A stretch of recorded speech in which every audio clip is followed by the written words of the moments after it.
আসসালামু আলাইকুম। আশা করি সবাই ভালো আছেন। পায়ের পথে মায়ের পায়খানার রাস্তায় জ্বালাপোড়া বা চুলকানি বা গেজ অথবা ব্যথা ইত্যাদি সমস্যার কার্যকরী ওষুধ সম্পর্কে আপনাদের জানাবো। ওষুধটি হচ্ছে এরিয়ান ointment. Hydrochloride, hydrocortisone BP, framycetin sulphate এবং অ্যাসকুলিন এই চারটি গুরুত্বপূর্ণ উপাদানের সমন্বয়ে গঠিত এরিয়ান অয়েনমেন্ট। আর এই এরিয়ান অয়েনমেন্টটি বাজারে নিয়ে এসেছে স্কয়ার ফার্মাসিউটিক্যাল লিমিটেড।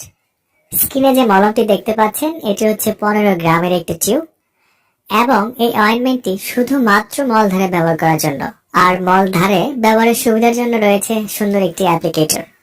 তো চলুন এবার জানা যাক এরিয়ান অয়েনমেন্টটি পায়ের পথে কোন কোন সমস্যা হলে ব্যবহার করবেন।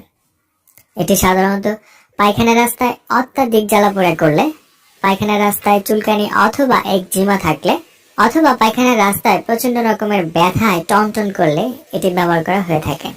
আবার যারা পাইলসের সমস্যায় ভুগছেন বা পায়খানার রাস্তায় গেজ আছে, অথবা পায়খানার রাস্তার চারপাশের পাতলা চামড়া ফেটে গেছে, এমন সমস্যা চিকিৎসার জন্য একজন ডাক্তার এই এরিয়ান অয়েনমেন্টটি লিখে থাকেন। অথবা পাইলস অপারেশনের পরবর্তী ব্যথায়ও ডক্টররা এটা প্রেসক্রিপশন করে থাকেন। এইসব সমস্যায় জাদুর মতো কাজ করে থাকে এরিয়ান অয়েনমেন্ট। এবার চলুন এরিয়ান মলমটি কিভাবে ব্যবহার করবেন সে সম্পর্কে জানা যাক। পায়খানার রাস্তার মুখে যে কোনো সমস্যা যেমন চুলকানি,